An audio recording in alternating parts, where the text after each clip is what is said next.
this might be game. Yeah, it's just one push and that's Look it. at that.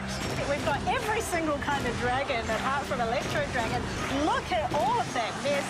This is insane. Oh, the rocket, we've seen that before. Will it be enough? But the double rocket comes out. That'll be enough. That's it. And in the, actually on the, the longest 5 HP in that top left with 3 seconds left. That could be the point.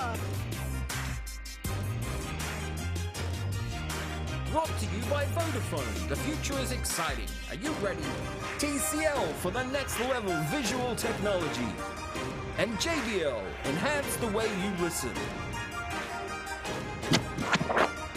Good afternoon and good evening, Clash Royale fans. We are back week 8 with the High School League Clash Royale split number 1. Tonight is going to be an absolutely exciting night, the most exciting night yet actually, with it being the semi-finals. My name is Jonathan Arkadian Jansen, and we are joined with our lovely co-host and expert analyst, Belinda Hope, aka Blendy. How are you doing tonight, Blendy?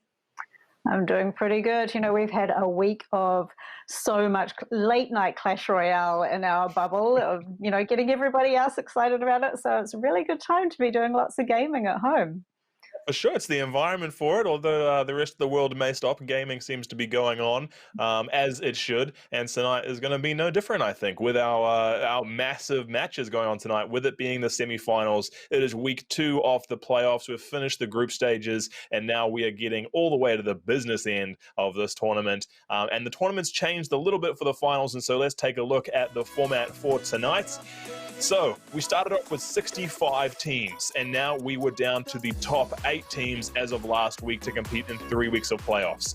Last week we had knocked out half of those teams, and we're now in the semi-finals because this is a single elimination bracket. If you lose now, that is good night, nurse. We have 3 games tonight. These sets are now best of 3. So we have the 2v2, now a best of 3.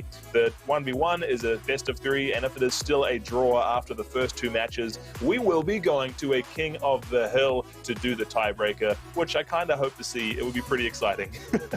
Yeah, it certainly would, especially with these amazing teams we've got playing tonight.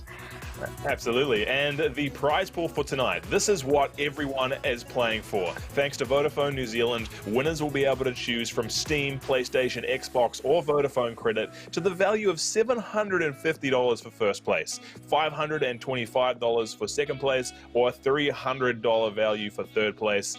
But that is not all. Thanks to JBL, they'll also be getting an awesome prize pack.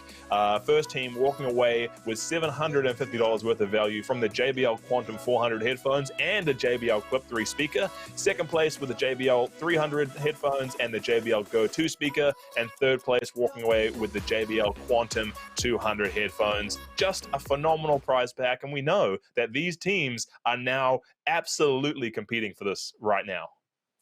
So what you're saying, Arkadian, is that after tonight's games, we will know who is going to be winning those prize packs next week. Absolutely. Only one team. Only one team tonight is going to be not as receiving one of these prize packs, but that isn't the whole prize pack. We know this because the first place team is also going to be competing for the TCL Plex Mobile, an amazing smartphone. But I can't explain it as well as this, and so check out the TCL Plex Mobile. The new TCL Plex mobile phones. See visuals come to life on a premium 6.3-inch HD display powered by its own display engine developed by TCL. With triple rear cameras and a long-lasting, fast-charging battery at a great price, the TCL Plex is the perfect all-rounder phone. These teams tonight are going to be competing for all these amazing prizes, and almost all of them are going to walk away with something amazing. How good is that?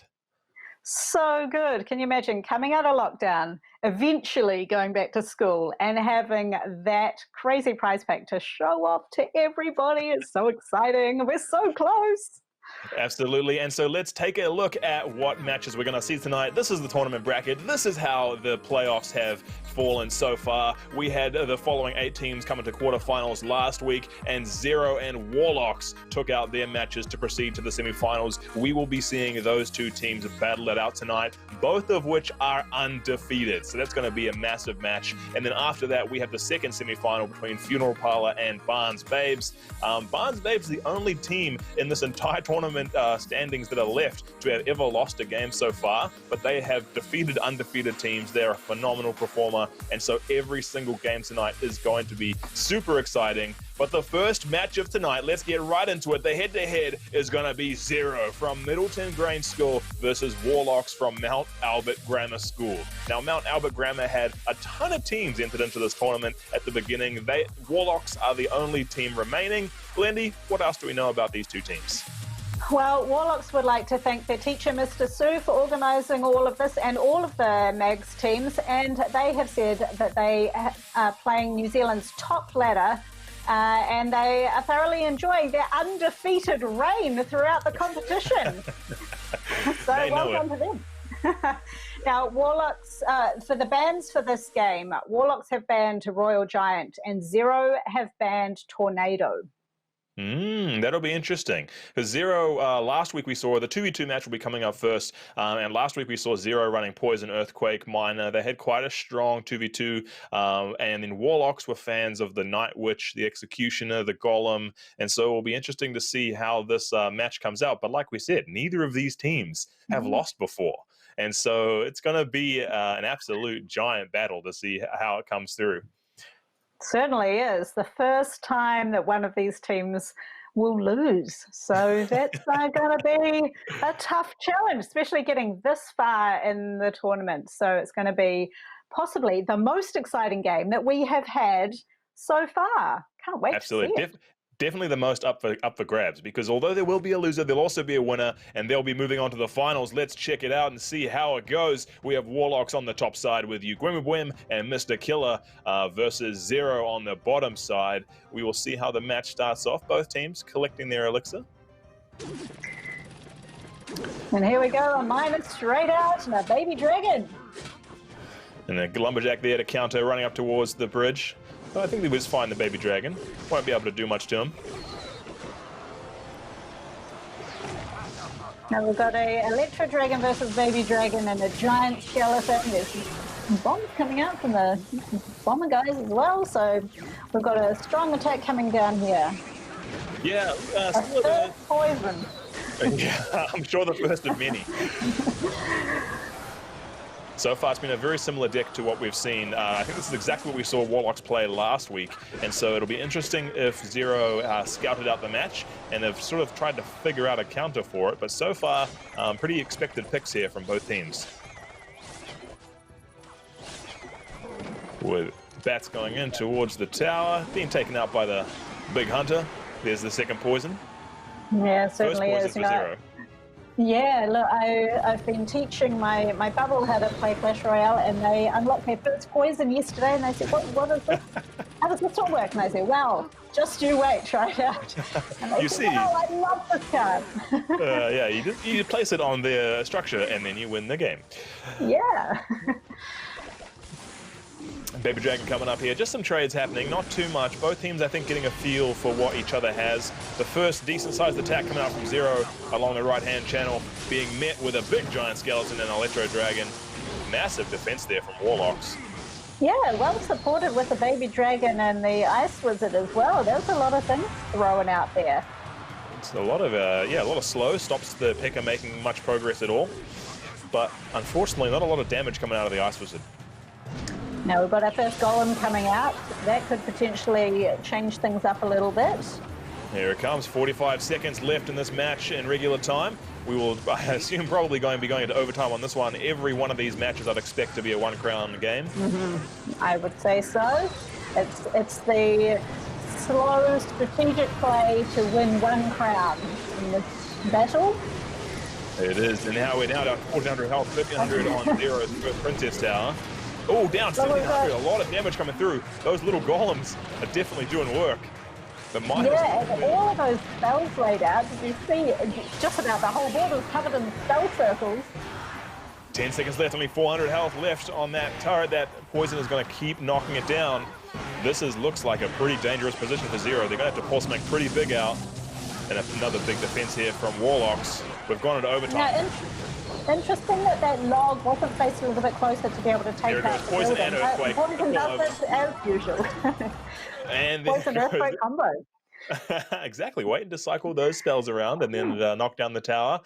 And now, unfortunately, that's very similar to what we've seen last week. So the first game goes over to Warlocks, just cycling through those spells, keeping control on the river and then on the bridge, and then just making sure they whittle down those towers with the spells. I mean, what can you do to stop something like that? How is Zero going to react?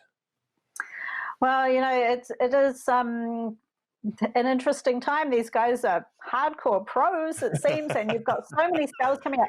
So how do you defeat poison? It's very difficult, especially when you're adding in earthquake and things as well, and you've got rage going on for anything else that's coming through too.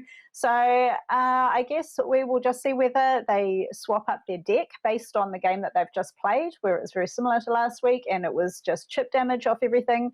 Or, you know, are they going to try out something else, and maybe we'll see some other combination of interesting cards? See a different strategy, yeah. I mean, last week we did see Zero pull out the Ram Rider, which I didn't see in the 2v2 just then, just to get a little bit more, I guess, pressure on the attack. And then it's hard to, I mean, they're either going to have to copy it or they're going to have to figure out a way to beat it. And so it'll be interesting if they do see the Ram Rider. I mean, last week it was Zero who were the ones pulling out the poison and the earthquake and the miner. And so maybe they can just do the same thing and come back from it. But we will see. We are one game up on Warlocks. This is a best of 3. Warlocks are playing for the win and Zero are playing to stay in this set.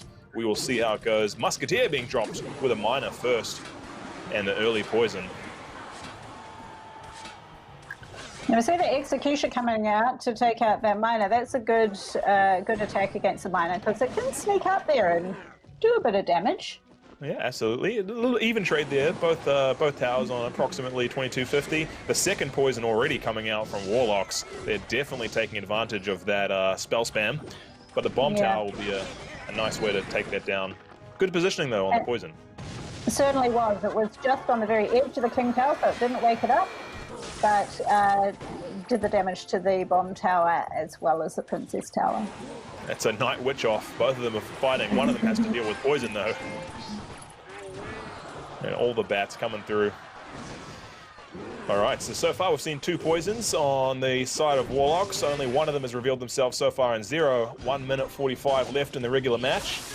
Interestingly enough, though, Zero's been doing some pretty good damage on both sides for Warlocks. They're forcing them to split their focus across both sides. Maybe that's the key.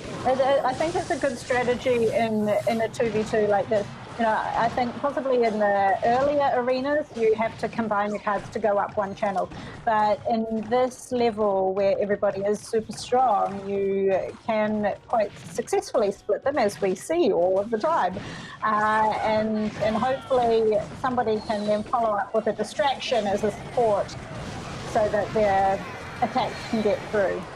Absolutely. Really good placement there on the Ram Rider. It just stopped the giant skeleton for like half a second, made it turn around, and wasted the bomb. Another big attack coming through the left-hand channel from Zero, and the little baby P.E.K.K.A running up the side. He'll get slowed down though. The big hunter might get off a big shot. No, snowball. Really well used there. So far, Zero's taking command of the match. 45 seconds left. We've got 1700 health left on the tower, 1800 on the other side. Zero definitely winning most of the trades here, but here comes the Golem. This is what we saw win it last time for Warlocks. Yeah, and look, we've got the P.E.K.K.A coming through, but now we've got a huge dragon attack, Electro Dragon and Baby Dragon. Earthquake coming through, big bomb tower, poison, double poison on that tower. It's going to do a lot of damage. And the Baby Dragon's getting through with some attacks off. Ooh, that's big damage, just almost 1,000 health. 9 seconds left in the match, going into overtime. The counterattack's just not quite as strong.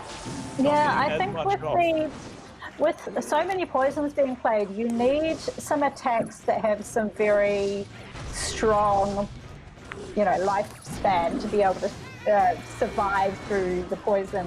So I guess that's why everybody's using Golem and the likes of Giant Skeleton, which then of course drops the bomb even if it does die prematurely through the poison. Yeah, double poison going down. Double poison and Earthquake and the log. I don't know if anything touches that. That's going to be a lot of damage coming down. The little golems are trying to be stopped. Snowball does stop the Snowball got them. That's pretty good. So we're down to 400 on that one, and soon to be under 1,000 at the top. So we know that that combo can do about 650 damage to that tower, regardless. There's nothing that they can do to stop that. Let's just see if somehow Zero can get through and break that tower down. 700, 800 health left on it. 2 poisons again. It's going to get down to 150. Look at that. We're nearly there. That poison takes it out again.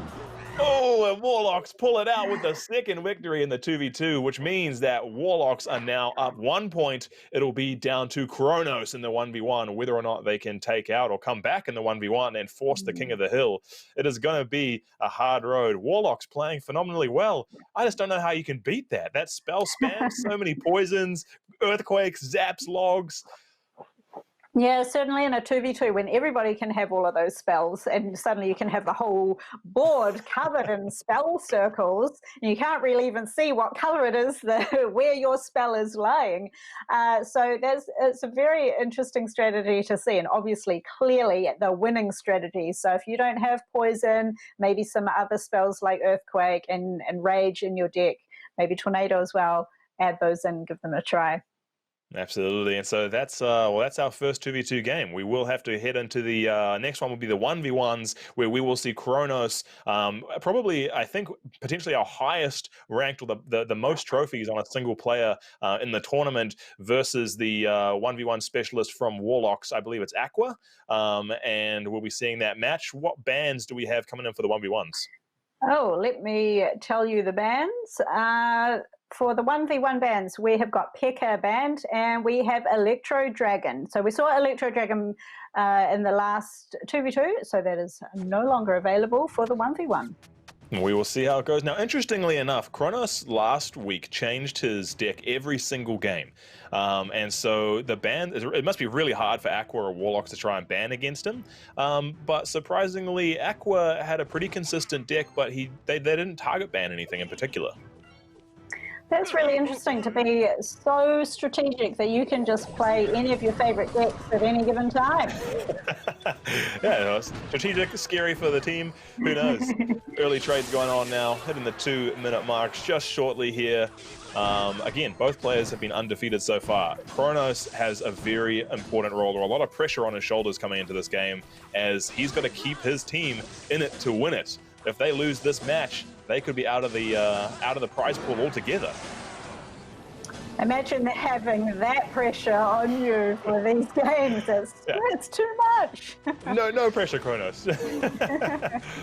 Aqua playing some good defense here, taking out the cards, just trading. No tower damage taken just yet, but these minions might change that if they can get a hit off. One hit. There you go. Hit. Yeah. First blood drawn from Aqua. The wall breaker's coming through, but they won't quite make it. The miner doing a pretty significant amount of damage. Getting nice 200 off a miner's not bad.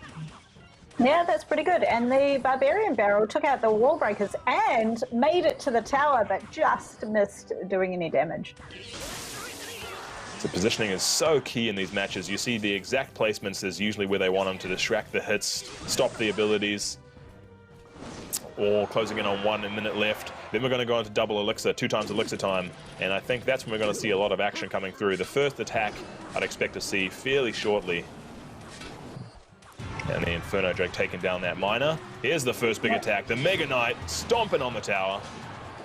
Yeah, look, followed up by the Inferno Dragon. That was a pretty nice attack to be ready to go for the double elixir period. 45 seconds left. The Mega Knight coming in. Managing to get a hit off on that tower. 1800, 1500. Is he going to get one more? He is. That is a pretty good damage there for Aqua on Kronos' tower. And another big attack coming through. 2 wall breakers in the miner, but the Mega Knight's nice. Yeah. So really we're down below 1,000. So 900 on the bottom. Can we get that? We've got not too much going on the board at the moment, apart from the standard poison, of course. We've got a lot of elixir sitting in Zero's hand, and so we're going to see a lot of cards coming through. Let's see how well he can use them. Going into overtime, 900 health left on his Princess Tower. Miner coming down. He's going to use the Bandit to counter that. Can he defend while he manages to attack? There's quite a big group coming through, especially that Mega Knight looking pretty scary. Oh, great clearance, though. Certainly was. So the minions are probably doing a great job there, but uses pausing on the bridge. And here comes the Ram Rider. Here comes the bigger attack. How well can they keep the momentum? Snowball really well placed to slow down that Musketeer, and ends up evening up the tower damage. Now both on 900. The slight This elixir could be anyone's game. Absolutely. I think Kronos is slowly making a comeback. The Wall Breaker doesn't quite get there. The Electro Wizard's got a big job to do to take down that Miner and those minions. Yeah, there was not very much aerial attack to take out those minions, but down to 500. And the poison Ram Rider stopped. Now, remember, Aqua doesn't have a poison. He doesn't have any cards he can use to really give free damage on that tower. With the Wall Breakers, can it make it? It can! It made it through, and Kronos drops his first game in the 1v1. What a phenomenal start for Warlocks. You couldn't wish for anything better. That was an incredible game, and it really was tied right until the last few seconds, as we saw, and then somehow the Wall Breakers managed to make it through, you know, just as the cards cycle through, as we'd seen each time that the Wall Breakers was played, and the Barbarian Barrel sort of took them out, but I think the Barbarian Barrel was played slightly early to combat something else, and then that just allowed that to go through, and they blew up, and that was that. That was it. It only takes one mistake at this level. I saw the zap didn't quite take out the second Wall Breaker, and that was game. You know, Kronos was trying to hold on. He did a great job, but he wasn't able to do it, and that means that Warlocks are 1 win away from making it in to the Clash Royale High School League final. Kronos has all the pressure that is in his court to take this one down, and again, we've seen him change his deck once again, bringing out a different strategy here. Let's see if this is going to be more competitive heading into this deck. 2 minutes 30. We'll see how it starts out. We've got goblins, we've got bats going on. That top deck is going down quite significantly, much more quickly than in the past game. Huge amount of damage, 1,000 health down straight away, just from a little bit of cheeky bats coming through. Skeleton Barrel taking on that Inferno Tower. Ooh, and a great log places down, easily clears out those low health units. Oh, there's tears. Aqua, I don't think Aqua would be sad about that. That might have been directed at someone else. Inferno Tower timing out. And here comes the second split attack by Kronos. I think Kronos took that last loss pretty personally, and so he's in this one for a vengeance. Almost full health on both his towers, taking down Aqua's tower down to 1,300. Goblin Barrel coming through. And perfectly timed. Nice log. Yeah, absolutely. You wouldn't expect anything less. Good placement. No, this game is all about placement and timing. You know, you can't leave things for half a second too long. You can't think about it for half a second too long, because then you're too late and you'll miss. So you've got to be intuitive with where your placement is and what you're going to use to counter whatever attack comes your way. Absolutely. A Miner getting in a nice bit of damage there, bringing it below 900 health. And Kronos has said, you can play poison, I can play it too. He's brought it out to the party. That's going to bring it down to 600 health. Ooh, just above the 700 on that one. Kronos really taking command of this match. Log will come through to clear that Goblin Barrel. There it goes. Damage the Valkyrie. We know that happens. We've got to change things up. Once you've seen that happen 2 or 3 times in a game, you know that it's going to happen every time, so you've got to switch it out. And look at the placement on that poison. He placed the poison before he even placed the Inferno Tower. He knew exactly where it had to be placed and exactly where it would need to be to do damage. 300 health left on that tower, 25 seconds left in the match. Only in regular time though. Goblin Barrel moving over to left-hand channel. Aqua doing his best. The log knows. And look, it's the last poison. Is that going to be enough to take out the tower? Down to 159, 132, 100. Miner as well. Here we go. Goblin Barrel coming out. The Skeleton's being dropped. Oh, and not taken out in time. Fantastic job by Kronos. He was saying, no, it is not done for us tonight. Fighting to be back in the match. Great job by Kronos. And that will go to a best of 3 in the 1v1s. And if Kronos can manage to take out this next match, that means they'll take out the 1v1 battle and we'll be heading to a King of the Hill. How awesome would that be? That would be super exciting. That's what we're here for. Best Clash Royale games of New Zealand and Australia. So we're bringing it on tonight. Absolutely. Now, I mean, that was a pretty impressive win there from Kronos. What did you see particularly that really turned the tides from being able to stop that spell spam from the first game? I think it was just like what I was saying about not allowing any time to pass. When you see something laid out as an attack, you've got to respond instantly. And we saw it every single time with Goblin Barrel coming out, and there was a log ready and waiting for the perfect placement to just destroy that. And, you know, with all of the card placements we're seeing, it's so perfectly done. And like you were saying, even the poison was placed so perfectly in advance of when Inferno Tower was being played. Yeah, and it's interesting. I'm just watching now. It looks like Aqua is using the exact same cards that Kronos was using last game. It's as if he's taken to the battle and said, you can play this, I can play it too. And Kronos, again, has he changed what he was using? We haven't seen the Skeleton Barrel yet. Similar cards for the other ones. We'll see what he ends up dropping. First trade comes through, 2 minutes left in the match. Kronos taking a small advantage, 1800 health on the Princess Tower on the right-hand side versus 200 for Zero. 200 health, 2000 health, sorry, left on Zero's Princess Tower. Wall breakers coming through. Now, it's a very, very risky move to see how a player plays and then take their deck and then incorporate it immediately. So, you know, if you're thinking that Aqua's just watched the previous game and going, hey, well, I'll just add these things to my deck. I don't know that's very easily done, because that's an untested lot of cards that you're just putting together in your deck. And is that sensible at this dangerous time, or do you continue playing your favorite deck?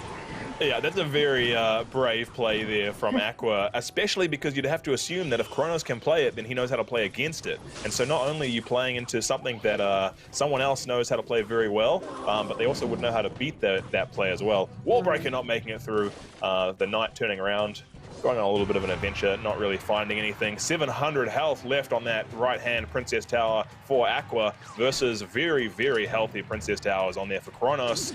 Again, this seems like a completely different match. I think it was if Kronos got caught off guard in that first game. Here comes the Skeleton Barrel. Those skeletons certainly is knocked out by the poison pretty quickly.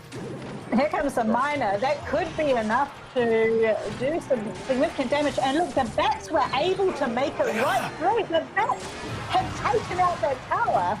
With 30 seconds to go, it wasn't even an overtime. That gives a huge pressure relief to Kronos here, just to come down on the other side, just defend against it. Poison coming out, Skeleton Barrel being dropped. Aqua trying to bring that tower down, but it is just too healthy. 1500 health left. Kronos calling the good game. So is Aqua. It's just a matter of defending for the last few seconds to hold that win. I think we're going to a tiebreaker, boys. This is a King of the Hill. Kronos taking out the game, bringing back the 1v1, bringing the 1v1 point home for Zero, which means that it will be Zero versus Warlocks heading into the King of the Hill, the tiebreaker. Blendy, can you give us a quick rerun on what we can expect to see on the King of the Hill? Okay, so this is where it's 1v1. And we will play until somebody loses, and then the next player from their team comes in until the whole team has played and somebody is the remaining winner overall. The last man standing, which is fitting because the last man standing will be the one who takes their team on to the finals. They are competing for a final slot. There is no more matches after this. This is make it or break it time. So absolutely pressure will be placed on these players. It's going to be interesting to see. We have this discussion every time. Do you think that the teams are better to start off with the 1v1 specialist first or bring them in at the end as an anchor? Well, do we think that for example, Kronos just needs a little bit of a break after that super stressful game. That was 3 games of high intensity that they've got the full brunt of the stress of, are they going to carry this for their team through to the finals or not? And then now we have to go and play more games. So should they have a little break perhaps? Or maybe they're on such an adrenaline high after winning those last 2 games that maybe they're like, right, I'm in it. Let me go and do this. And I can see it. I could see Kronos just like, yeah, bring it on. Next one, let's go. No one take me down, because it is 3 players. The 3 players have to will be playing 1v1. For the 2v2 players, they will be these 2v2 players might not be as strong in the 1v1 format, but they will have to play that 1v1 without their partner. It'll be interesting to see how that ends up turning out, but we will have to see. Do we have any particular bans for the King of the Hill? The bans for the King of the Hill are the same as the 1v1. So P.E.K.K.A is banned and Electro Dragon is banned. Oh, so both teams not really wanting to see either of those cards. Is there any reason why, Electro Dragon would be banned in the 1v1? Is it a difficult card to play against? Well, it is kind of. It's like it's shooting a zap or a lightning out of it as well. So it's quite tricky, and you probably have to use something like an Inferno Tower or some other building to use as a distraction. But we did see some of the teams using the Electro Dragon in the 2v2, so maybe they like to use it and the other teams picked that and said, well, sorry guys, but not today. Yeah, fair enough. And we will be going into the 2v2 just shortly. I think we're giving the teams a little bit of a chance to build their decks as expected. Some of these players will have to change things up. They've seen what cards have been played so far. And while we do wait, I believe that we do have a pretty exciting event coming up just shortly in the Clash Royale client. Do you want to tell us a little bit more about that? Yes, I believe it starts tomorrow. There is a Magic Archer challenge. So it's a draft challenge. That's the one where you get to pick a card, and the one that you don't like, your opponent gets for that round. So you pick, I think, 4 cards, and you get 4 cards from your opponent, and you play. And you can win a Magic Archer from this tournament. Which is exciting for me, because Magic Archer is one of the elusive legendaries I have yet to obtain personally, and so I'm looking forward to that. But you have to win, like, what is it, 9 matches? You have to win 9 matches. You get three defeats. That's a lot for a free-to-play player who doesn't get free resets. Well, look, maybe while we're in the isolation, you can perhaps afford the $8.99 as your entertainment cost. It's cheaper than going to the movies.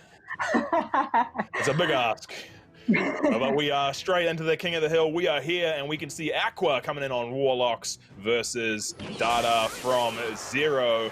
It is the King of the Hill. So it looks like Warlocks chosen to start off with their 1v1 player, and Zero bringing in one of their 2v2s. So it will be interesting. It's a big risk. If Aqua is taken out in the beginning, it can be a lot of pressure for the rest of Warlocks players to bring it through. But we'll see how it turns out. Early trades coming through. Not a lot of action really expected in the first minute and a half of these rounds until the double elixir kicks in. First poison being dropped. Minion is facing off against each other. We don't often see Mega Minion. It's not a card that I particularly rate, but it's very interesting to see both teams using it at this high level. So maybe I need to re-look at it. Yeah, and we've got a graveyard and a poison coming through, which was Aqua's sort of, I'm going to call it his signature deck in previous weeks. He really likes to drop a lot of the pressure on that. He'll probably see a Barbarian, we'll see a Barb Barrel. We have already in a Goblin Hut as well, we can see in his hand. Or sorry, a Barbarian Hut. I quite like Barbarian Hut. Now, it costs 7, which is quite hefty for a building. But it churns out 2 barbarians regularly throughout, which is actually pretty good. So I like the placement. Sometimes it's quite good to be able to put it behind one of the towers and just quietly let them sneak through. A really, really great poison there, getting a lot of damage on not only the 2 buildings, but the baby dragon as well. Stuck there attacking that Mega Minion. And this might be a great giant skeleton. Once he's dead, that bomb's going to sit there, and it's going to go off on all those units. Ooh. Certainly is. We're going to almost clear the screen just about. Yeah, missed the dragon, luckily enough, and the knight gets through just slightly. cleaning it up. We're now in the last minute. We're in 2 times Elixir. That means that they have 45 seconds to let leash on every single unit they've got and try and take those turrets down. Pretty even trades so far at this point. 2,000 health on both Princess Towers on that left-hand channel. And they're both using a hut. So, you know, one's got the Goblin hut, one's got Barbarian hut. So we've seen quite a lot of activity coming out. And now with the Graveyard sending out all of those skeletons, but of course the Poison doing the business there. And the Electro Wizard doing a good job of keeping these guys at bay right now. That Giant Skeleton's going to drop. It'll keep them still while the bomb goes off. And we are going to go into overtime here. Both players battling to keep themselves in this tournament. The Giant Skeleton sitting there nicely. There goes the Barbarian barrel breaking. Dada trying to move across onto the right-hand channel there. Yeah, sometimes when you get too busy on one channel and you're trying to defend and attack, the other channel gets a bit forgotten. So sometimes, if you can, sneak up the other side. If you can, sometimes absolutely. It is a risky run with the Elixir cost, though. It is Elixir you could have spent defending or attacking on the channel that's sort of highly contested. We can see here 1,500 health on Dada's Zero's blue Princess Tower, and the Poison being dropped there. 2 Barbarian huts. 2 Barbarian huts. Look at all these Barbarians coming down.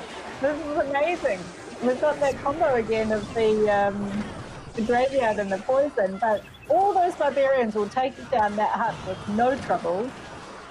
We are 1 minute left in overtime, and Dada's in a dangerous position. Having Aqua with those 2 spells that he can cycle through quite, well, not quickly, but do guaranteed damage with the Poison and the Graveyard, he needs to catch up about 600 health on that overtime in 50 seconds to really be able to have a chance of winning this game. And it looks like Aqua's going to keep the pressure on. Unfortunately, unsuccessful on that right-hand channel. Here comes the minion. It's looking pretty bad. He's unable to really break through that defense. Aqua doing a great job of holding it up. We've seen there's a double Barbarian hut 3 times now. This is so well played. You know, that's 14 Elixir that it costs to play that.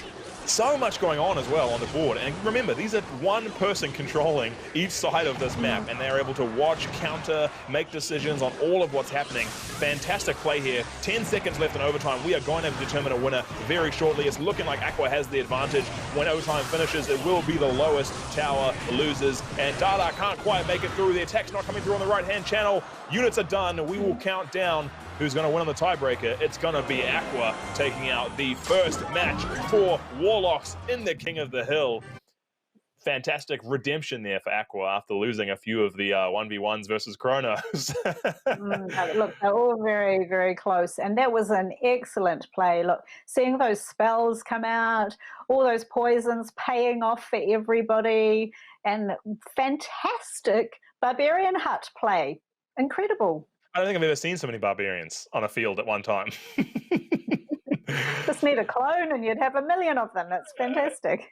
Exactly, but that will not be the only match we're going to have. This may be the King of the Hill tiebreaker, but we still have 2 players left alive on the side of Zero, and I believe that they're not going to go down quite as easily. And so although Dada might have been knocked out so far, Aqua will be versing the next competitor, and we'll be heading right into that match. The action will not stop until we've got a winner. Let's see. We have now got Aqua versus the other 2v2 player in IDCAM. Yay. And the match started. Poison gonna take out the princess straight away. She never had. Why not? She was not destined for great things. The Barbarian Barrel took out all of those goblins, so everyone's doing their easy trades and taking everything out. Is there an answer for that Goblin Barrel? I think the Electro Wizard is the right replacement for the Electro Dragon ban. It does a similar thing, but of course it's on the ground instead of in the air. Yeah, which is, I mean, it's a trade-off, but it's very similar. Looks like Aqua's going to be going with this tried and true. The Prince coming through, and there was all sorts. Now the Prince will do a bit of damage on that hut, but it's still standing and still Barbarians churning out. Yeah, pretty low-cost rotation deck here on Zero's side. Not that we've necessarily seen a lot of success with those kinds of decks so far in the tournament. Aqua, though, sticking with what looks like is the tried and true. I wouldn't be surprised if the cards we haven't seen yet is the Graveyard that he'll drop out once he builds up his 5 Elixir. Looks like he's using the same thing that he was last time. Here goes the Baby Dragon. Absolutely tried and true. Why mix it up at this point? Absolutely, a lot on the line. Certainly is a lot on the line, and you've got to be in the zone. And if you're in the zone for playing a particular deck and you're just going to play that same one again to win, you want to do that. Absolutely. And Aqua defending against it, coming through with the attack, got the Mega Minion going forward. That Princess just sitting there, you know, tanking down a lot of the troops coming in. Nice little defense. But again, she'll wander forward and be taken out. Going on. All right, now's the business end of this match. 60 seconds left. We've gone into the 2 times Elixir round. Barbarians being dropped. We got Electro Wizards. Aqua is going to start coming to the party. I think he's wanting to really get rid of that Princess. He's had enough of her for now. Yeah, look, that Princess is actually doing a lot of work. It's still there. Yeah, he couldn't get through to it. It was protecting all the other troops that were going through. It's still getting damage through. All over the board. Yeah, and another absolutely. Princess comes out. This is really good Princess play. For a lot of good value here. 20 seconds left in the round. Towers are not so similar, actually. Aqua's taking a lot of damage on that right-hand channel, down to 1,200 health on the Princess Tower. Big Barbarian army coming through, but the Princess, doing what they do, will clean that up fairly easily. That first Princess only just was taken out by that Barbarian Bell. That was probably the longest I've ever seen a Princess on the board. Big with everything else going on around it. And now we are in overtime. Graveyard's being dropped. There it is, what we expected to see from Aqua. But, you know, he's got a long road to go. Both those towers very healthy. 800 health left there on Aqua's right-hand channel. I'm expecting to see a lot of cards being dropped. There goes the Goblin Barrel opening up there. Snowball to counter. Can those Goblins get some damage? And they do get 1 hit off each. That brings it down to 400 health. Minute 30. The Rocket is all over. That's gonna take it. There it goes. Wow. He had that the entire time. Aqua had no idea that was going to come through. And that is the 1v1 specialist from Warlocks being knocked out. Wow. You know, there's cards that take it out at the last second, and Rocket is certainly one of them. And when you see that coming and they throw out the good game, you know, well, that's over for me. Thanks for playing. That was so good to watch. Yeah, I really like the way that he held on to that card the entire time. Never played it, not once, and he waited and waited. And I mean, that could have allowed Aqua to make the decision. I can afford to lose a little bit more health in this attack, and then being able to execute him like that and take him out. That will be 1 point each on the King of the Hill. This match could not be closer between these two teams. What can you expect? 2 undefeated games going into the finals, competing for that final slot. We will now see Arkadian on the side of Zero versus Ugwemubwem on the side of Warlocks. We will see how these teams face off. Arkadian changing it up. We see a Sparky. Is that a Sparky? Yeah, certainly do. That's a Sparky coming through, one of your favorites. A good old Sparky coming in, taking out those little fire spirits. Seems a little overkill, but that's what we're doing right now. So there's no overkill when it comes to a Sparky. Executioner coming through. Ooh, really good Tornado. Pulls them all together so that the Executioner can hit every unit and an Ice Spell. Boem throwing out the emotes. I'd be happy with that trade too. Really nicely played by Boem. You know, it's interesting in such a high-stress game with so much going on that they've still managed to find time to send emotes to each other, so that's cute. You think they'd have enough to focus on, but no, they're still happy. And with 1 minute 40 left, both towers relatively untouched. A little bit of chip there on Boem's side. So after all that, the trade actually goes in favor of Arkadian. And here comes the Sparky. That's why. Sparky gives you an inherent buff. I think if you're running a Sparky, you just get 3 points. But here comes the Lumberjack into buff for the rage buff for the spell, or for the balloon. And that's going to be the combo there for Ugwemubwem. That's his win condition. Now look, that bomb is going to take that down to 666. So we've got uncontested Sparky. Oh, he got the attack through. 60 health left. All right. Yeah, a drop of poison is going to take that tower out for sure.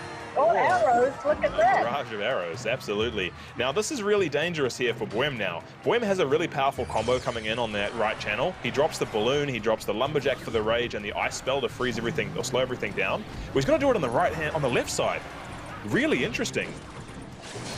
Certainly is, but was And that it's the not going right to do a choice? lot. Because that balloon bomb would have taken out that tower. That was Yeah, a risky interesting. move. It was really risky. Now, I think that it's not going to pay off for Boem. Unfortunately, 20 seconds left. No. He had to do 400 damage to that Princess Tower. I'm not sure if he can do it in such a short amount of time, but he will try his best. Sparky being dropped to try and take that out. He's not going to have enough elixir, though. It's going to be... He drops it again. No, the balloon needs to go on the other side.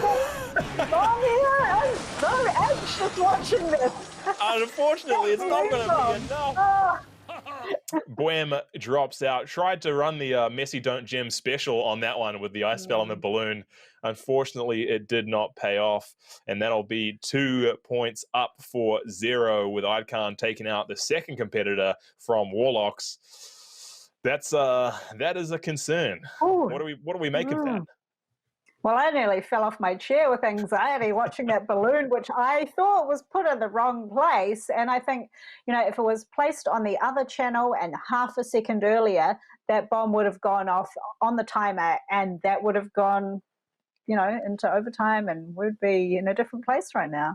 Yeah, it's interesting choice. I guess big risk, big reward. Those sorts of things are the decisions you have to make if you want to pull off those big turnarounds. He did get the early damage, but I never saw him quite pull off the combo 100% correctly, which if he had, might have taken out that tower on that first attack. But leaving an uncontested Sparky just to onslaught your Princess Tower is never really going to end well. No, it certainly isn't, because that got in 2 or was it 3 shots? Took the tower down to either way, one shot from a Sparky is too much. Certainly is.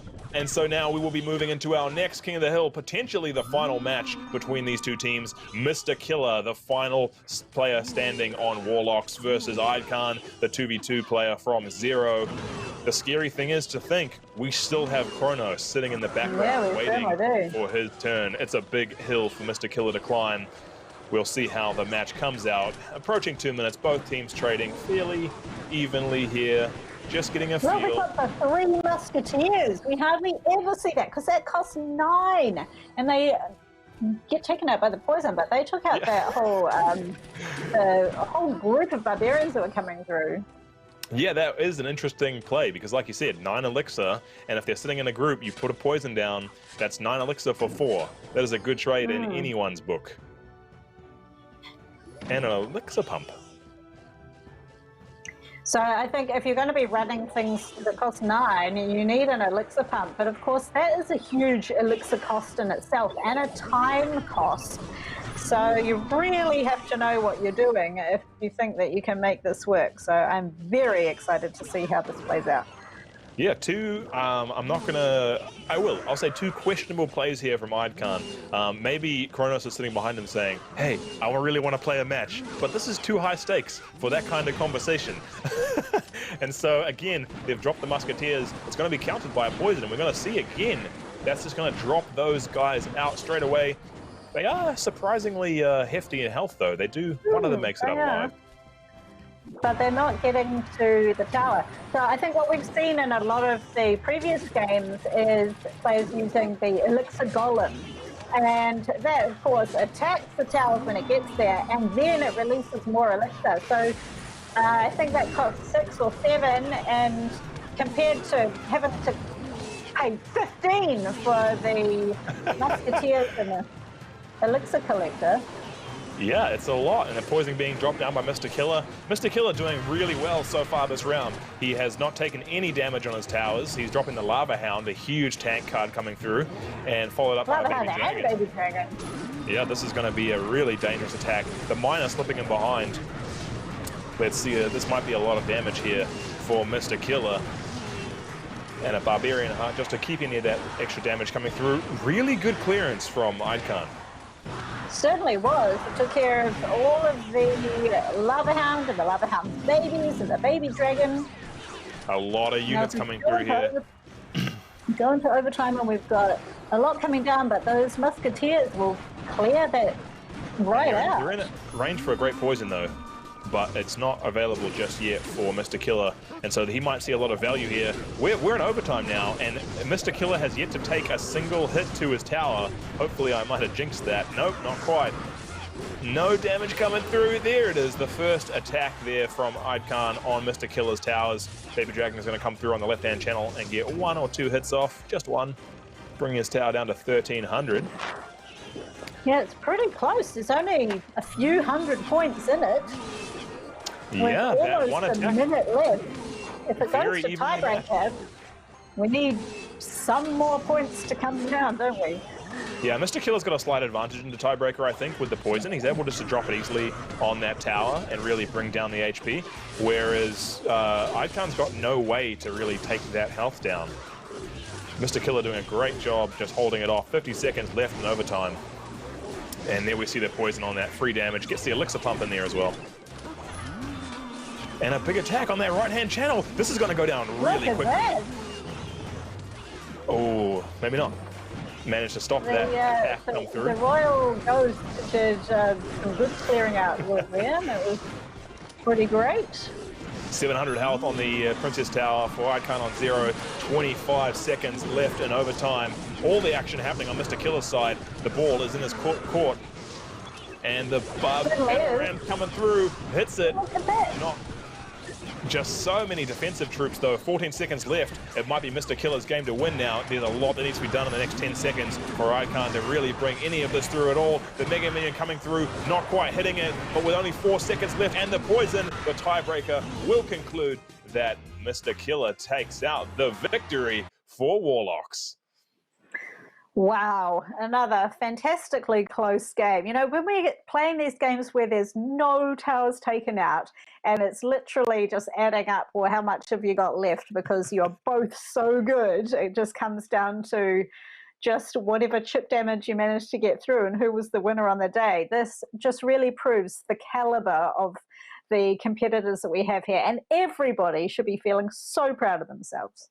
Absolutely. And that's, you know, it's great to see this level of play coming out tonight. This is the semifinals. We do only have 2 games, but we can see that these are going to be extremely high quality matches. We've played almost as many matches as possible in this head-to-head tonight, and we will be going into the final match because this is Kronos, the 1v1 specialist from Zero versus Mr. Killer, the 2v2 teammate or half of the 2v2 duo from Warlocks. Both last men standing on their teams, battling it out in the final competition. It is Mr. Killer versus Kronos, Zero versus Warlocks. The winner will be heading through to the High School League Clash Royale final. Who will it be? It all comes down to this.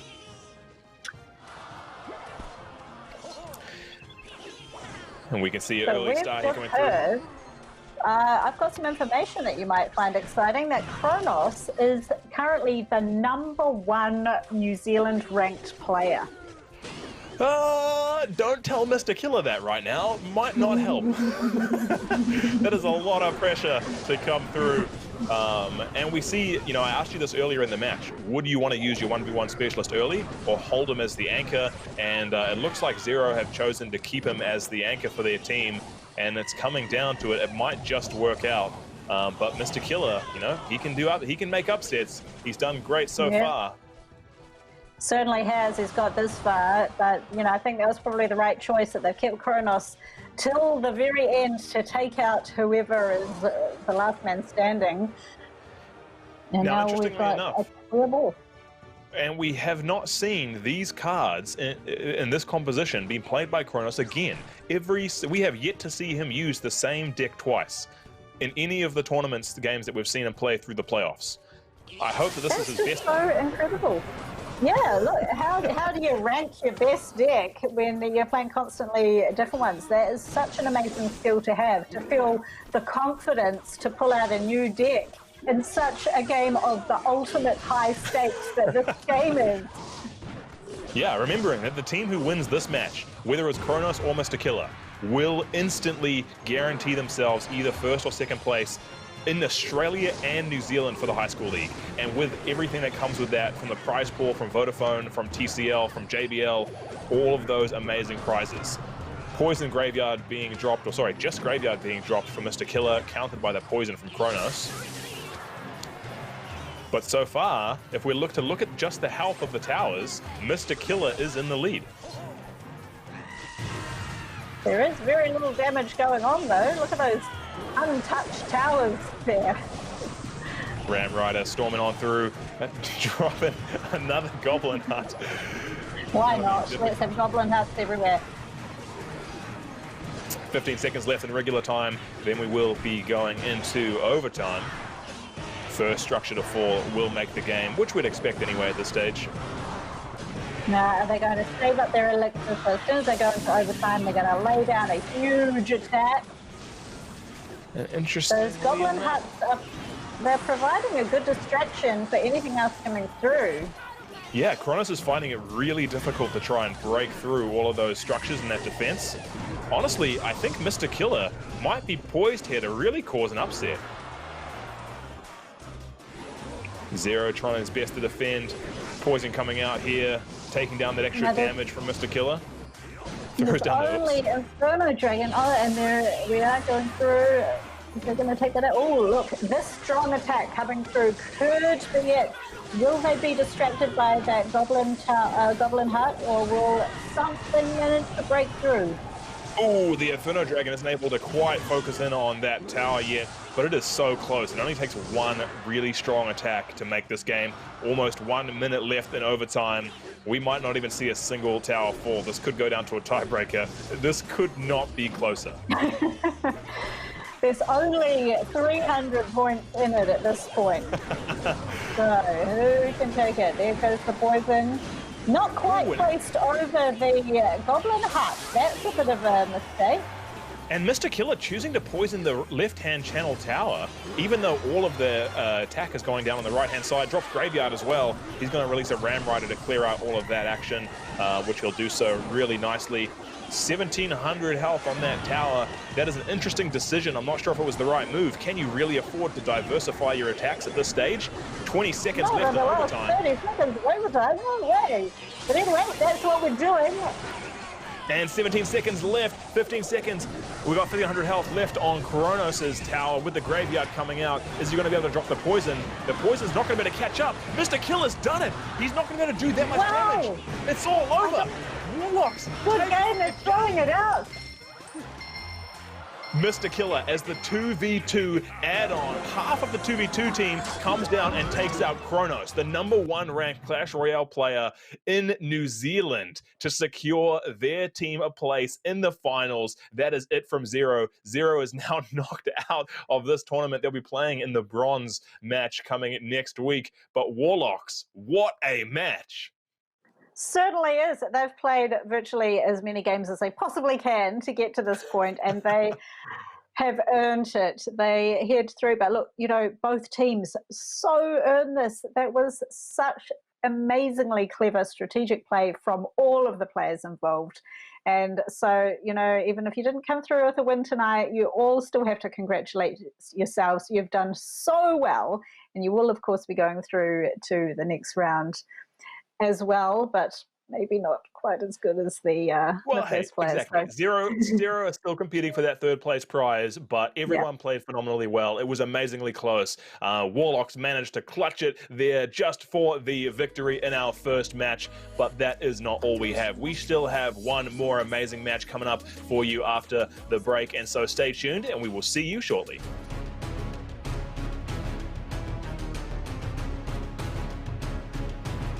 Good evening and good afternoon, Clash Royale fans, and welcome back to the semi-finals of the High School League Clash Royale Split 1. My name is Jonathan Arkadian Jansen, and we are joined here with our expert analyst and co-host, Belinda Hope, aka Blendy.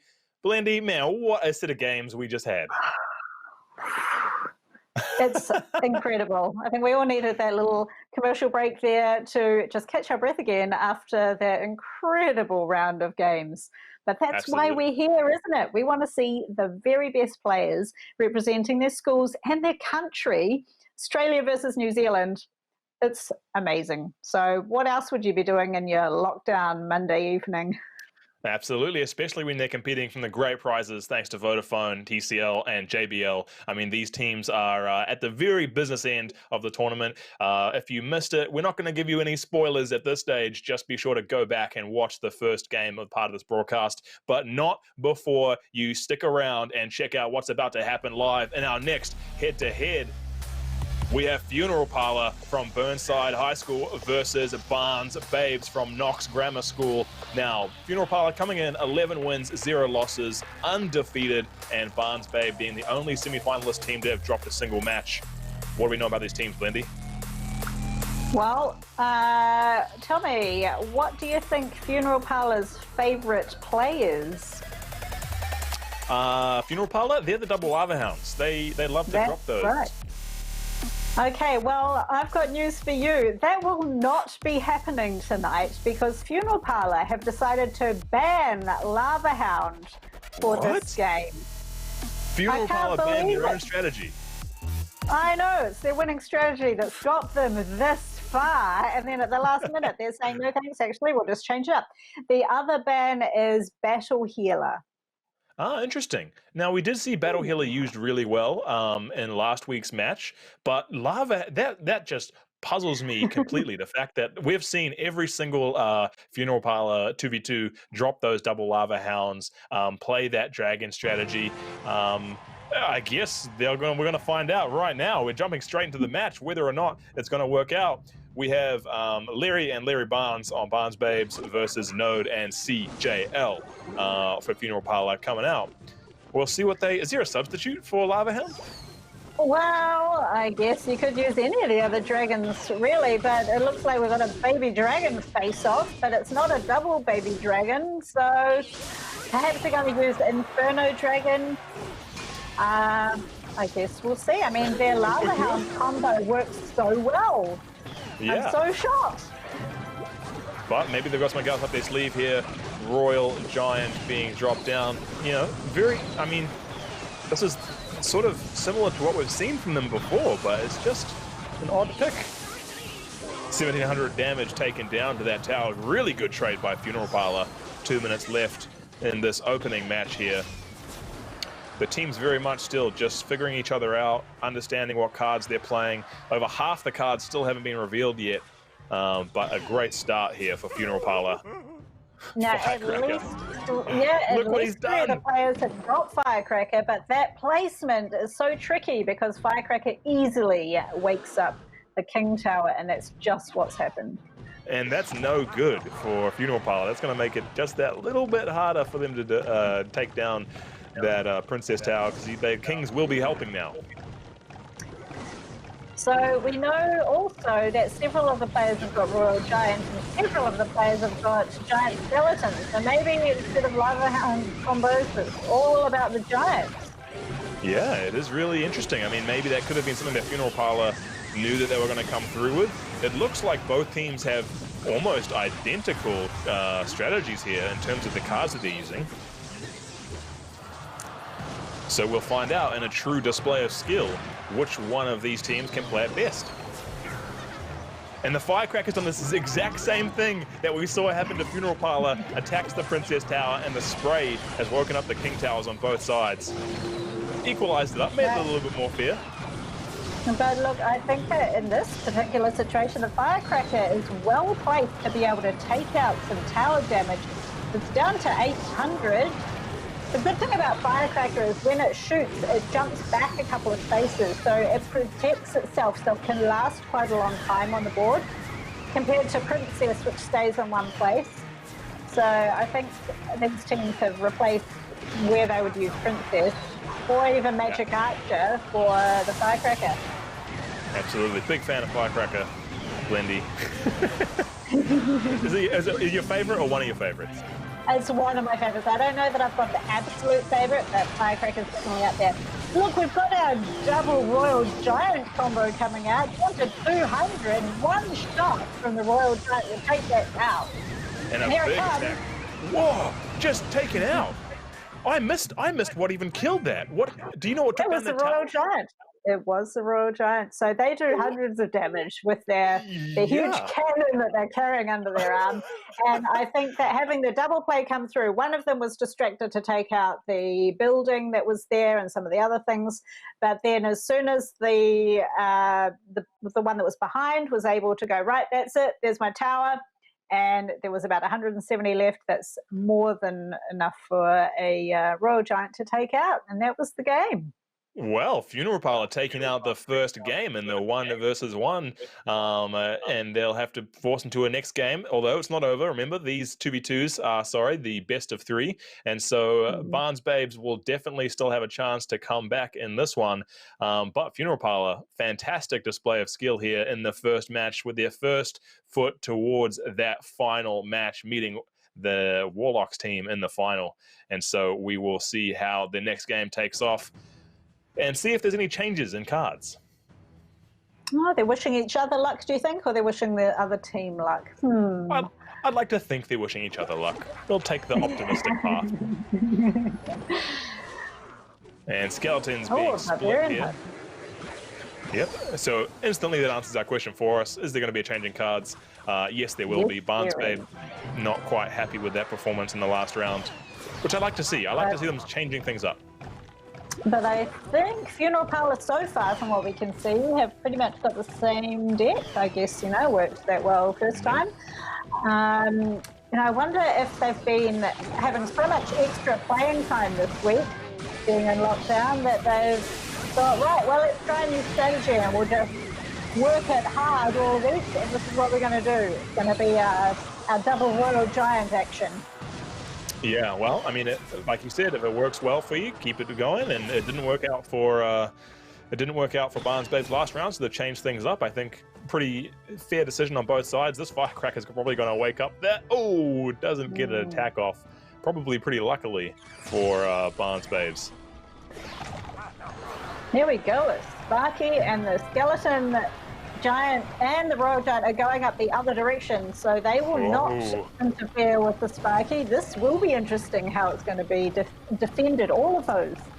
Yeah, the Inferno Tower is a really good defense for those big tank units, and a Royal Giant in front of the Sparky, that's going to be a dangerous attack coming down. I don't think that Funeral Parlour is as well prepared as Barnes Babes was, but unfortunately for Barnes Babes, the Sparky never really manages to connect with the tower. But those Royal Giants doing a lot of damage. I've personally underrated Royal Giant a lot, I think. Royal Giant was one of those cards that originally was considered so overpowered, and I think it's been tapered down a little bit, but it's still so good. You can just lay that out there. It's got super high strength, lots of things can attack it, and as soon as it gets close enough to shoot the tower, which is actually quite far away from the bridge. Yeah, it's got a big range. Yeah. But look at all these giants that are coming out. There's so many of them. It's a giant face-off. We talked earlier about this being a battle of the Titans, and we are absolutely getting to see that action. These are all absolutely massive units. Sparky's coming out, Royal Giants, Giant Skeletons. We're seeing it all, and all being defended by lowly Inferno Towers and tornadoes. Now, I'm pleased to see that the placement for the Royal Giant and the Giant Skeleton were at the bridge this time instead of at the back. You don't have much time to be mucking around with a now long attack coming through here on the weapon. right-hand channel. It's going to be defended with a bomb tower right in front of that Royal Giant. Earthquake plus poison on the right-hand side tower for Funeral Parlour is very vulnerable. 600 health. We are in overtime now, so the first tower to drop is all over, and Barnes Babes have a considerable advantage so far heading into this. Sparky coming down on the left, being supported there by the Ice Wizard. But that Royal Giant, he's scary. He sure is. We're going to have to see that bomb tower come down to stop that Royal Giant from taking in any shots at all. Oh, and he doesn't quite get one in, and the poison, but then he's going to meet up with the Earthquake. No, So I would say we're very close.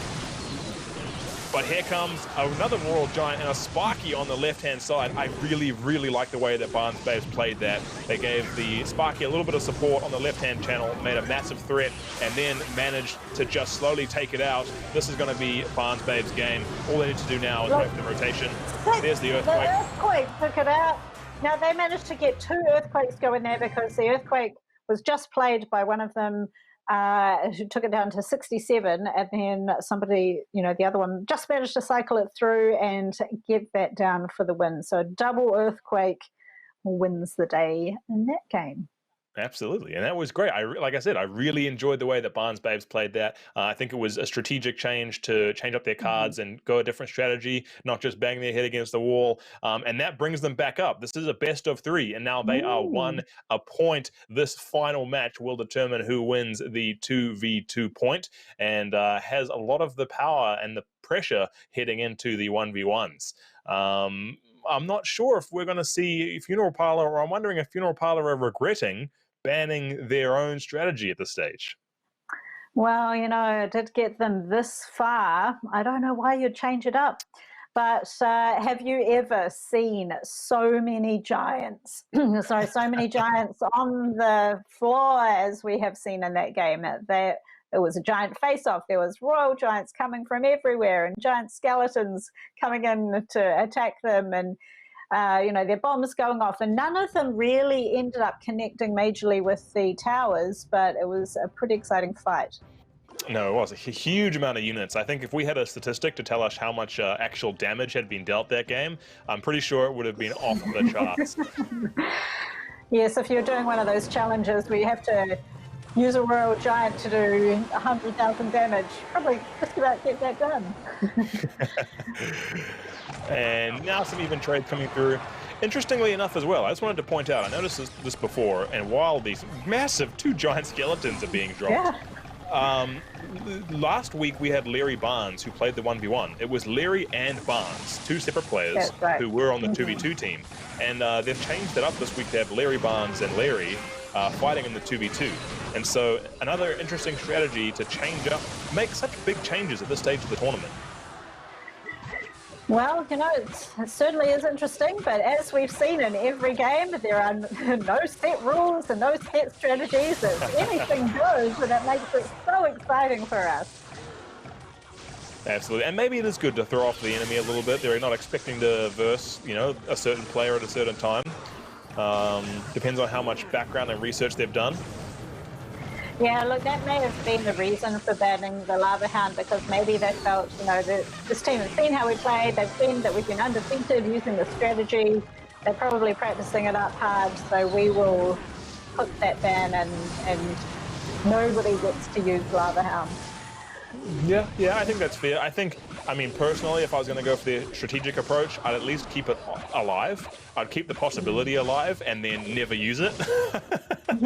Just to, in case that they wanted to play the counter to it, I'd be prepared. But banning it's pretty bold. 1 minute left in the match. We're into double elixir time. The little baby mini P.E.K.K.A coming through, getting wiped out by those skeletons. Poison doing a little bit of damage here. No towers are below 2,000 at this point, with 43 seconds to go. This is such amazing defense. But look at this fight going on up there. Those giants are hitting that giant skeleton against the wall. That was a really interesting tornado that pulled the Sparky in to let him get one of those attacks off, being cleared by the giant skeleton bomb. So will that. And with all said and done, we're going to see the field cleared with 1,600 health on Funeral Parlour's bottom left Princess Tower versus 2,000 health on the Barnes Babes Tower. Now, with only a few seconds remaining, I would have thought that Royal Giant would have been placed at the bridge, so it could have at least got a couple of hits in, instead of taking the 16 seconds to walk up. But the next follow-up one was placed at the bridge, and look at this. A big AoE attack coming through there. The bomb manages to knock out all of the units, but the Royal Giant struggling to get one hit. No, it didn't get a hit. Not quite. Now we are in overtime, of course, and so it is only going to take one tower down to end this match. This will be the decider. Funeral Parlor sticking in it with everything that they've got, dropping down the giant skeletons. The Royal Giant doing the best that they can to knock those out. The Earthquake coming down to do what damage they can. Can the big Titans make it through? Not quite. And that bomb's going to do a lot of damage to those remaining units. 1,600 health. Poison's being dropped. Down to 1,100.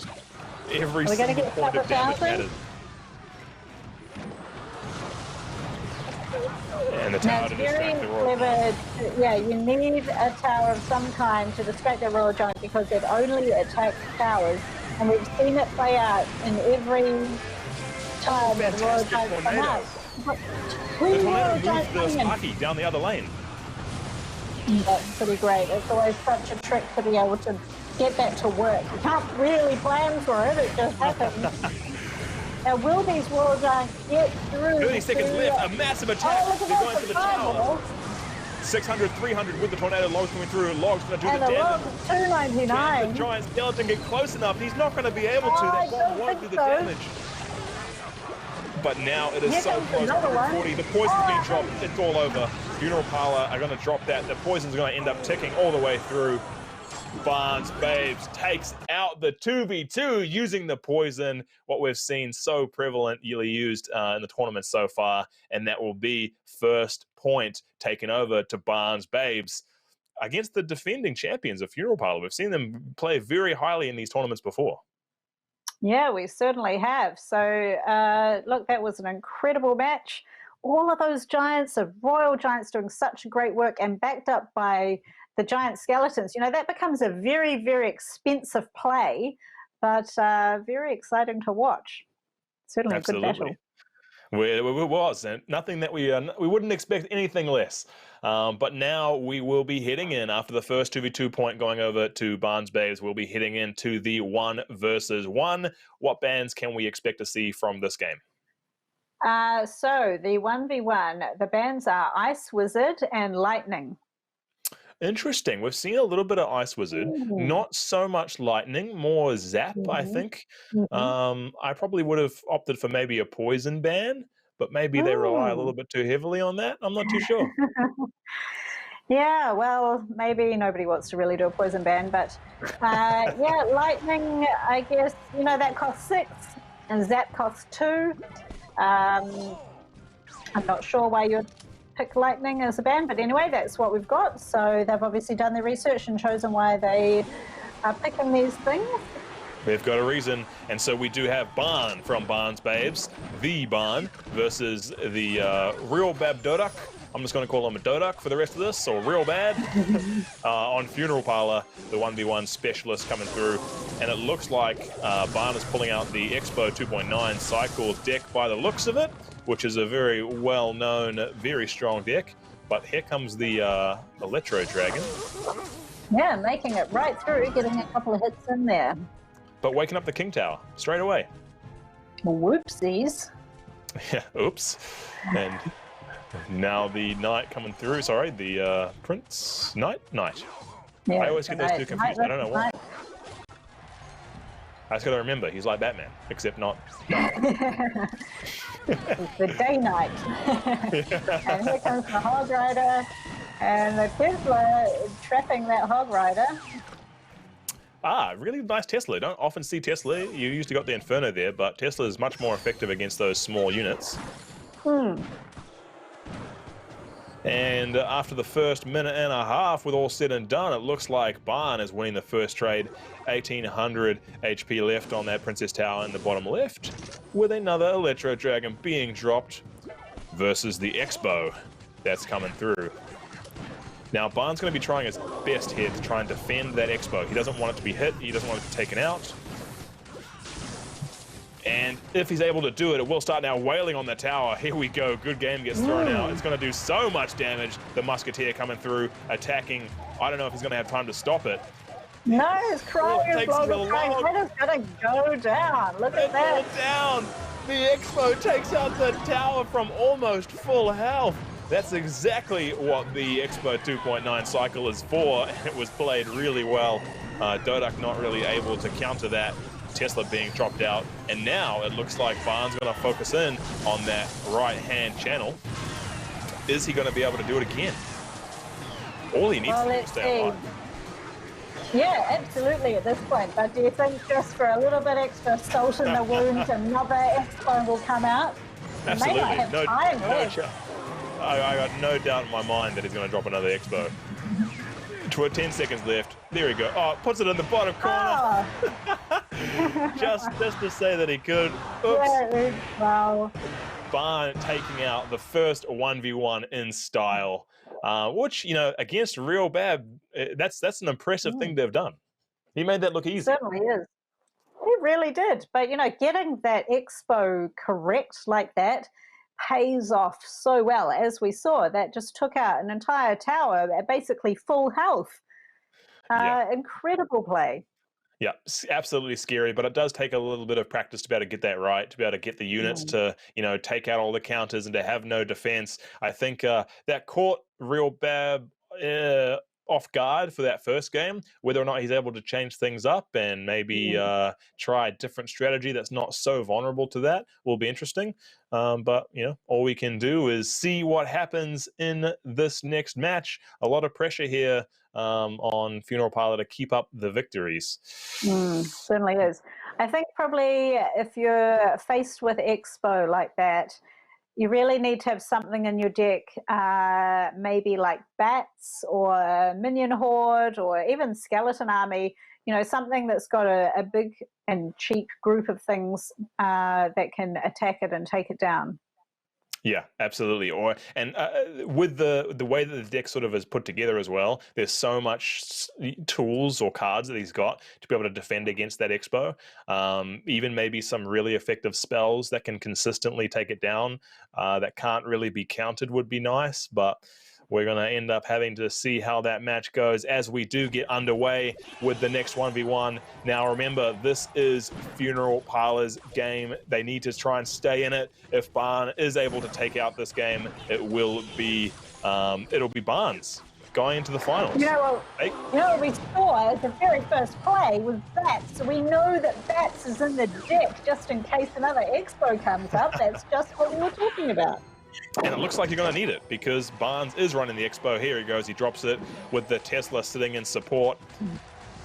Ooh. Ah, nice mortar. That's a good defense. And then we've got the goblins coming through. That would have been a great idea to take it out. And look, spare goblins. Yeah, looks like Real Bab really knows what's come through, but he's just not able to quite get there. Huge damage. It didn't even have much health left. Almost 1,000 health off those towers. Barn with a fantastic start. Still a minute 45 left in this round to try and get one of those combos through again. Real Bab has the counter for it. He has got a fantastic hand and cards to be able to counter against that, but the Expo is going to go down almost uncontested. Yeah, the bats went down the wrong side, but actually the bats managed to make it through, and look at the damage that those bats are doing. 400 health left. He said, excuse me, Expo? No, bats. That's where it's at. So underrated. Yeah, they cost 2. They feature in my group stage All-Stars deck. If anyone's tried that, you know, bats is so handy to throw in there. Look, we're down to 467 versus 944. You know, you can't underestimate the power of a miner and bats. Those two cards have been very effective in catching them by surprise. Barn drops a defensive Expo this time, and the mortar comes down with a big earthquake as well, taking a lot of damage. Oh, earthquake pretty strong against the Expo. Look at that, it's almost taken out. But the mortar is going to time out before it gets to do anything. Yeah, I think it was a good threat against if he had played the Expo offensively. Miner coming down is going to be able to take that first crown. 30 seconds left. All the pressure just started against Barn. He has to try and take out that tower, and here goes the Expo. Didn't last long enough. Only 20 seconds left to go. Barn trying to scramble to get an attack down. Here come the bats. Another Expo's being dropped. 16 seconds. Can he do it? And it looks like he's going to be able to. Look at that. He's forcing it with 8 seconds left. We're going to be going into overtime. 2,000 health, 1 crown apiece. This is going to be an exciting sudden death. Are we going to be going for the Princess Tower or the King Tower? Well, I guess you really have to go for the Princess Tower because it's the first to win it, but with Expos laying out all over the place, you never know what's going to happen. The Expos are taking out all the attack. Is that going to allow some of these other guys to sneak through? Yeah, this game just became a lot closer. We've got 1900 health, 1800 after this log coming through on Barnes' side versus the 2100, or almost 2200 there for Funeral Parlor. This is going to be a close one. Can the Expo get some damage off? Unfortunately, because that Princess Tower is down, Realbab's able to place his units really close to the Expo. But the Certainly is. Good damage. There's literally 10 health in it. 10 health difference. Here comes the miner being dropped on Funeral Parlor. Some really good damage. Minor bat combo didn't quite happen, but yeah, the miner does do a good lot of damage. And the Earthquake is an excellent defense against Expo. Another extra. How many Expos can we play? He's cycling through these cards. Let's watch the 2.9 cycle. He's cycling through real quick. And here comes the Expo wiping out those goblins. Mortar being dropped is going to do some good damage there. 30 seconds left in overtime. Another down to the wire. 2 Expos. This is amazing. Now, that Expo could potentially... No, it doesn't, and the log takes out all of those goblins. But look, we've got a miner and a log coming through. What is that going to do for changing things up? 16 seconds left, 15 seconds. The health is getting very, very close. Once overtime finishes, the lowest health will lose. Fireball coming out to bring it down. Both teams just trying so hard to do any damage they possibly can. 961, 3 seconds left, 60, 906. It's gonna be Realbab in the last second, taking down the health. Wow. It came down to the wire, 55 health in it. And Realbab brings it back. Amazing. Such 55. amazing. That pressure, so good to bring it back. He's not going to end it here. Still fighting to their last breath, bringing the Funeral Parlor in on the 1v1s, which is going to take us to the third set for the 1v1s. I don't think we've missed a third set this whole semi-finals. No, everybody is so evenly placed. They're all the best of the best, and they're now battling out each other. And I don't know how much they've had the opportunity to play against each other before today. Is this potentially the first time, or do they get in touch with each other outside of the tournament and play and have a practice? I don't know, but you know, these really are the best of the best teams, and to see them go head to head like this is really something super exciting. Yeah, absolutely. I mean, an amazing job so far. I don't know who to root for or who to go for. When it's this close. I mean, I want to see both teams win. Barn doing a fantastic job. Realbab Dodak also doing a good job. Let's see if they change up their strategies this time. It looks like Barn's going to stick with the Expo. I wonder if Realbab's changed it up. He has. He's back to the Electro Dragon. This is the deck he used in the first round. Interesting decision there from Funeral Parlor. Both teams competing. Funeral Parlor need to win this match if they want a chance at making the finals. If Barnes can win this or take this out, it's going to be all the way straight to the finals for them. So everything on the line for Funeral Parlor. You know, I wonder if any of these teams have ever been in this situation for any competition of any kind with so much on the line, that incredible prize pack. This is the game that could make or break for them. Yeah, well, I mean, if you're competing for over $500, second place is over $500 Vodafone credit, thanks to Vodafone, over $500 worth of premium gaming audio equipment, thanks to JBL. And so that's a guaranteed $1,000 plus worth of prizes just for getting in second. And you instantly guarantee one of those prize packs by winning this match. That's what they are competing for right now. It's amazingly exciting to see. Ram Rider taken out, trades coming through with the first 1 minute left, 1 minute 20 left in this match. Pretty even trades on both sides. 2 Princess Towers untouched. The right-hand channel not feeling very much love tonight, but the left-hand towers getting quite low. Here comes the first Expo. The Electro Dragon's going to say, no, sorry. Yeah, followed up with that knight. And a nice placement of the Barbarian barrel because it can go over the river. Yeah, really good placement there, taking out that extra support unit. It's whether or not Roberta can really try and counter that. 1800 health on that Princess Tower. Early lead here through Barnes. Tesla being dropped, nice support. If he can manage to deal with that Electro Dragon first and then bring through the Expo after that's taken care of, I think he could be really successful here. But we'll see how it ends up playing through. Ram Rider being dropped. There goes the Electric Dragon.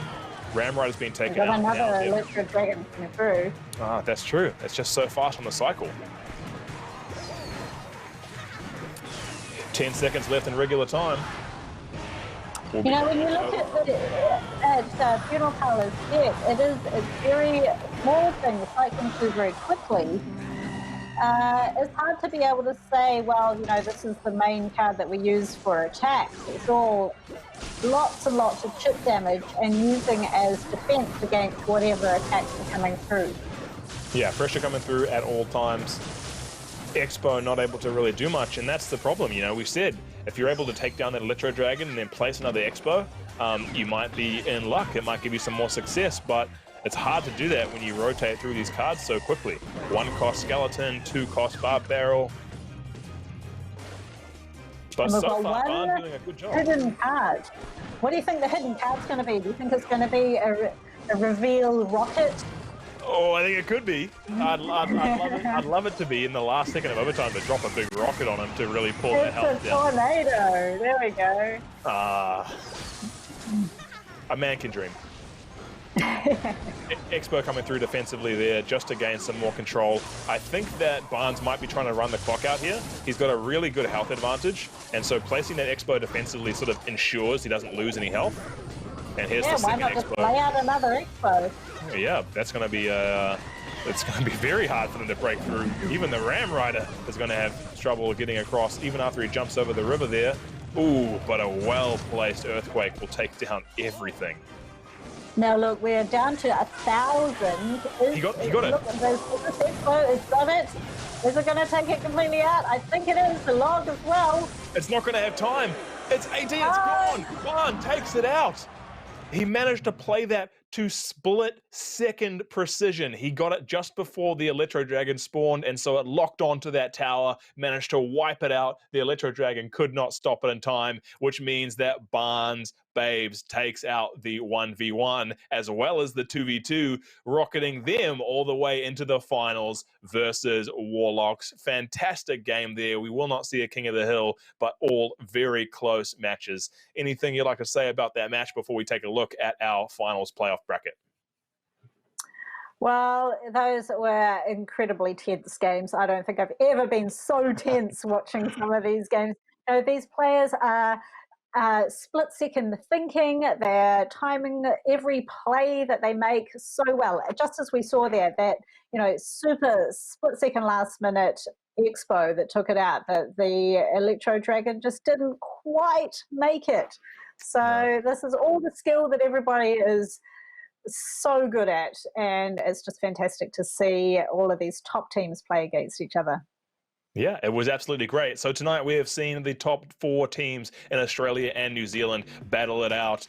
And tonight we've seen Warlocks take out 0-2-2-1 in an absolutely nail-biting King of the Hill. And then Funeral Parlor being knocked out 2-0 to Barnes Babes. Now, although it's 2-0, you've just seen it. It was incredibly close, incredibly tight in those last couple of games. Very well earned by Barnes Babes, which means that next week we are going to see Warlocks taking on Barnes Babes in the Australia and New Zealand finals of the High School League Clash Royale. Both teams walking away with amazing prize packs thanks to Vodafone New Zealand, JBL, and potentially the winners adding that TCL Flex mobile phone to their kit valued at $499. They'll be walking away with 3 of those. Each player really will enjoy that. And we will also see the bronze final competing for that 3rd place prize pack coming in with 0 versus Funeral Parlor. Anything else you'd like to cover off on? Do we have a Caster's Choice Award coming through this week for player submissions? No, we don't for this week. But what I would like to be excited for next week is I think we've got a classic Australia versus New Zealand lineup for both games. Yes. So we love to see that, don't we? Absolutely. It will be Mount Albert Grammar School versus Knox Grammar School in the final. And so that is going to be exciting. Australia and New Zealand rivalry face-off. That's going to be awesome. But that will be it for our broadcast tonight. And so I'd like to give you a huge thank you to all of you watching at home for tuning in to the broadcast. A thank you to the teams and from everyone here at the High School League production team and everyone who made this possible. Everyone wanted to stay safe out there, keep gaming, enjoy, and until next week, GG.